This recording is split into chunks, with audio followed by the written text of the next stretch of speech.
The alien ambassador's tendrils swayed faintly as his luminous eyes regarded us with quiet disdain. His voice, a low, resonant hum, cut through the room. You cannot expect to conquer the galaxy while spending a third of your lives unconscious. The room fell silent, the air heavy with unspoken tension. Across the table, Captain Elias Reeve leaned back, his face a calm mask of composure. His lieutenant, Marcus Calder, sat to his right, lips twitching as if suppressing a grin. Reeve wasn't offended. He had heard worse during first contact scenarios. Humanity, despite its recent rise as a galactic power, was still regarded with skepticism, but Reeve thrived in these moments. "We don't waste that time, Ambassador Sinel," Reeve replied, his tone measured. "We invest it." Sinel clicked his mandibles, a gesture of disbelief. 8 hours of inactivity, vulnerable and unproductive. How can such inefficiency be justified? Reeve's fingers tapped the table as he leaned forward slightly. "Do you know what happens when we sleep?" Sinel's bioluminescent tendrils flickered faintly. "Dreams, I presume. Primitive neurological phenomena." "Dreams, yes, but also memory consolidation, cognitive recalibration, and immune reinforcement. During sleep, our bodies and minds repair, adapt, and sharpen for what comes next. It's not rest, Ambassador. It's preparation." Sinel's tendrils paused mid-sway, as though processing the unexpected response. "And yet, in a galaxy of sleepless conquerors and tireless architects, you believe such preparation sets you apart?" "We don't believe it," Lieutenant Calder interjected.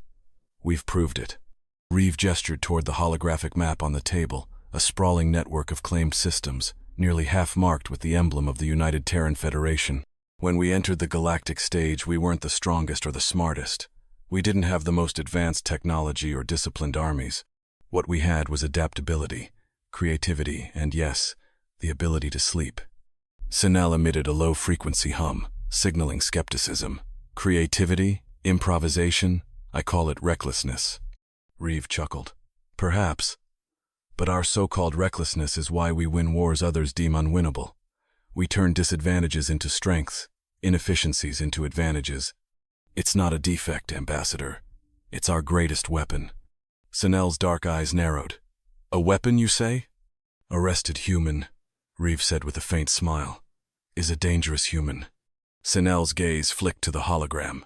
"These systems you've claimed, how much of this success is owed to your alliances?" Reeve's expression remained composed, though Calder noticed a subtle shift in his posture. "Our alliances are partnerships built on mutual respect and benefit, but make no mistake, humans pull our weight, and then some." Sinel's mandibles clicked in amusement. "By sleeping through a third of your missions?" Reeve leaned back in his chair, his smile now tinged with challenge. "Would you like to see the results of those missions?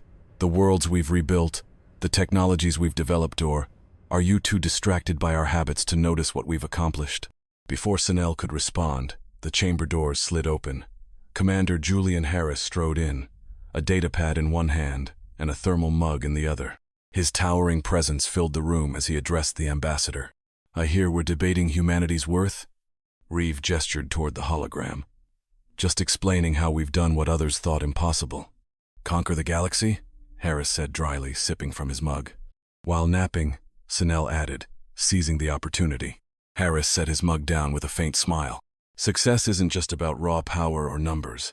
It's about strategy, timing, and resilience. Sleep gives us the edge. You call it a weakness. We call it preparation." Sinel's tendrils flickered. "Preparation? Prove it." Reeve's voice was steady as he replied, "You won't be disappointed." The Resolute was a fortress in space, its hull gleaming with precision-engineered confidence. Sinel's aides flanked him as they entered the hangar, observing the casual efficiency of the human crew. Commander Harris led the ambassador through the ship, each section revealing a new facet of humanity's ingenuity.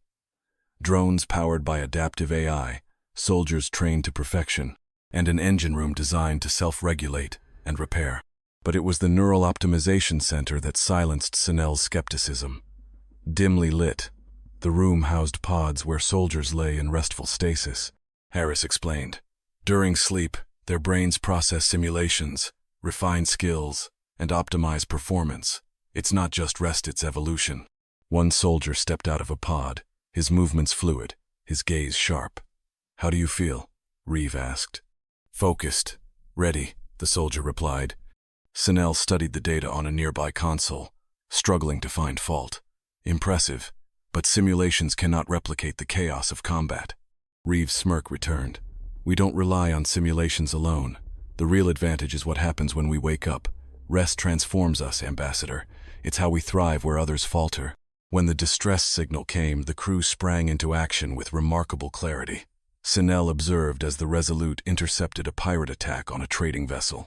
The ship's shields absorbed the brunt of enemy fire while human pilots and drones worked in perfect unison. Sinel watched in awe as the pirates' formation crumbled. Within minutes, the trading vessel was freed, and the attackers fled. Reeve turned to the Ambassador. "Underestimating humans tends to be a mistake." Sinel inclined his head slowly, his skepticism replaced by a grudging respect. "I once thought your reliance on sleep was a weakness. Now, I see it as the cornerstone of your strength." Reeve extended his hand. "Here's to mutual learning."